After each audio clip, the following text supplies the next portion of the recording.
Bonjour et bienvenue dans la présentation de ce contrôle de 6e, chapitre 2, leçon 3, l'impact sur l'environnement des actions de l'être humain. Donc toujours deux parties, une partie leçon et une partie exercice sur 20 points chacune. Alors, première partie, la partie leçon, donner la définition de recyclage, conséquences, ressources et indirects pour 8 points.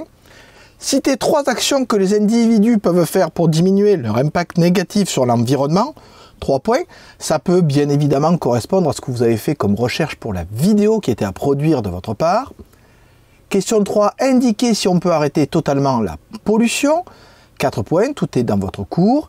Et enfin, expliquer en donnant un exemple pourquoi les êtres humains se mettent en danger eux-mêmes lorsqu'ils ne diminuent pas leur propre pollution dans les environnements.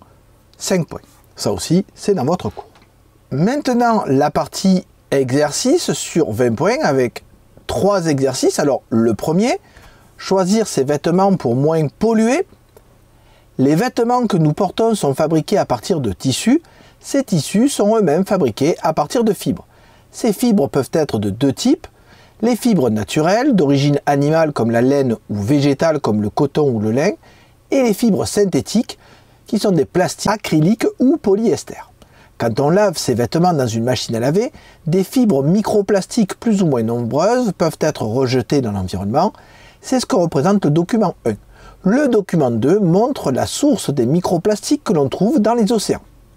Donc document 1, vous avez ce tableau qui vous montre les types de tissus et combien de fibres microplastiques sont rejetées par lessive en machine. C'est-à-dire chaque fois que vous faites une machine avec que des tissus acryliques dedans, vous rejetez 728 000, enfin bref, vous rejetez beaucoup de fibres microplastiques. Alors attention, comme ce sont des microplastiques, il y a beaucoup de fibres, mais ça représente 1 ou 2 grammes, hein, c'est pas grand chose. Alors pourquoi ça fait ça quand on lave en machine? Parce qu'une machine va avoir tendance à beaucoup secouer le linge. Le document 2 est ici. Ce sont les pourcentages des microplastiques dans les eaux océaniques. Donc 35% des microplastiques qu'on trouve dans l'océan sont d'origine textile, 28% proviennent des pneus, 24% des poussières urbaines, c'est-à-dire le sac plastique, etc., qui s'envolent, 7% des marquages routiers, puisque les marquages sur les routes sont des peintures plastiques, donc ça fait aussi des microfibres, 4% des revêtements de bateaux, c'est les peintures qu'on met sur les bateaux pour les protéger, et enfin 2% proviennent des cosmétiques et produits d'hygiène, et il y a quelques autres pouillèmes de pourcentage que j'ai pas mis. Question 5, indiquer quel tissu produit le plus de microfibres lors d'un lavage en machine. 2 points. Question 6, expliquer pourquoi le coton ne produit aucune fibre microplastique lors d'un lavage en machine. Attention, expliquer, ça signifie qu'il faut justifier votre réponse. Et enfin, question 7, expliquer en le justifiant, donc vous serez aussi évalué sur la justification, quel type de vêtements il faudrait choisir pour diminuer la pollution plastique. Ce qui signifie qu'il va falloir dire quelle est l'origine de la pollution plastique et pourquoi choisir ces vêtements permet de la diminuer. Du coup, exercice numéro 2, pollution atmosphérique et santé autour d'une rocade. À Avignon, les problèmes de circulation et donc de pollution qui en résultent sont souvent montrés du doigt, notamment parce que cette pollution provoque des problèmes de santé. Voir document 3, il est là, je vous le lis juste après. C'est particulièrement vrai pour les personnes qui habitent près de la rocade où de nombreux véhicules, voitures comme camions, passent tous les jours.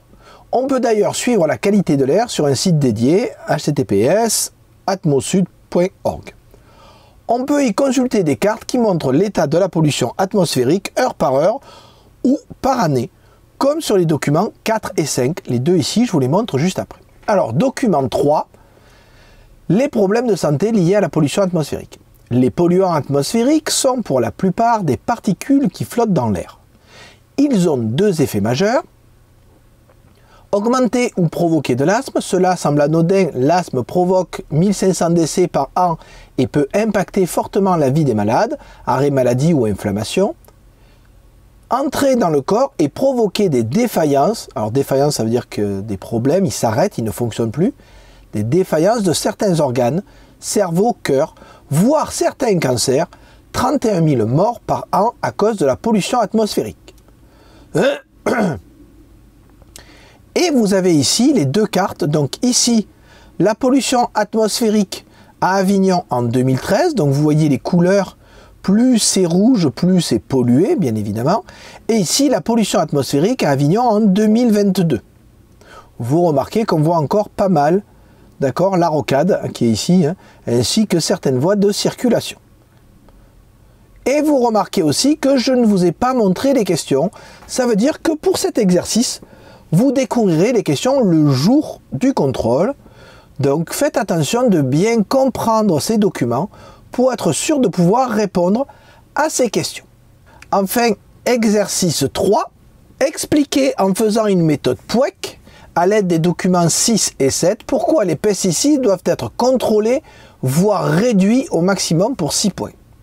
Donc le document 5 c'est ça, et le document 6 c'est cette étiquette. Le texte qui est là est juste là pour vous guider un peu. Les pesticides sont des produits qui permettent de limiter, voire d'éliminer les animaux, souvent des insectes qui pourraient détruire des récoltes. Cela permet d'avoir de la nourriture en plus grande quantité et moins chère. Ces pesticides existent sous plusieurs formes, mais la plus courante est la forme liquide. Les agriculteurs répandent ce produit à l'aide de tracteurs en le dispersant sur leur culture, uniquement sur leur champ. Donc vous avez ici un document qui vous montre ce que peuvent devenir la dispersion des pesticides dans l'environnement. Donc vous avez ici l'agriculteur avec le tracteur qui va venir déposer les pesticides soit sur le sol, soit sur ses plantations. Et vous voyez que ces pesticides, représentés par ce symbole-là, vont pouvoir s'évaporer puis condenser au niveau des nuages et tomber évidemment au niveau de la pluie et vont pouvoir s'infiltrer dans les nappes phréatiques, ce qui fait que quand on prélève l'eau, on peut les retrouver. Ça, c'est pour le document 5. Pour le document 6, vous avez tout simplement une étiquette de pesticides, une étiquette d'un produit phytosanitaire. Et vous avez, alors comme elle est difficile à lire, vous avez deux extraits qui sont présentés ici. Le premier qui vous montre les effets sur les personnes, et surtout par exemple qu'il faut attendre 48 heures avant de revenir sur l'endroit où vous avez posé le produit, il ne faut pas y venir avant, qu'il ne faut pas manger, il ne faut pas boire pendant qu'on utilise le produit, il faut porter des vêtements de protection, il faut éviter le contact avec la peau et avec les yeux, et si jamais, il faut vite consulter un spécialiste. Et enfin, vous avez aussi ici des préconisations, on vous dit que c'est dangereux pour les organismes aquatiques, il faut les protéger, il faut respecter une zone traitée de 20 mètres par rapport au point d'eau. C'est-à-dire que quand vous faites ce produit, vous ne pouvez pas le faire à moins de 20 mètres d'une rivière ou d'un lac. Il faut ne pas le rejeter dans l'environnement, il ne faut pas polluer l'eau et il faut surtout respecter pour éviter les risques pour l'homme et l'environnement. Donc, vous voyez tous les rappels qui sont faits sur l'étiquette du produit qui est utilisé pour protéger les légumes et les fruits que nous allons manger peut-être par la suite. Donc, vous avez ici un petit rappel de ce que c'est une méthode POEC si vous n'en souvenez pas. Donc j'espère que grâce à ces documents, vous pourrez bien répondre à la question pourquoi il faut limiter, contrôler, voire réduire au maximum les pesticides, quels sont les problèmes qui peuvent en découler et comment est-ce qu'on peut être affecté par ces pesticides. Voilà, j'espère que pour vous, cette explication est la plus claire possible. Si jamais vous avez des questions, n'hésitez pas à me le dire ou à me contacter. Je vous dis bon travail et à bientôt.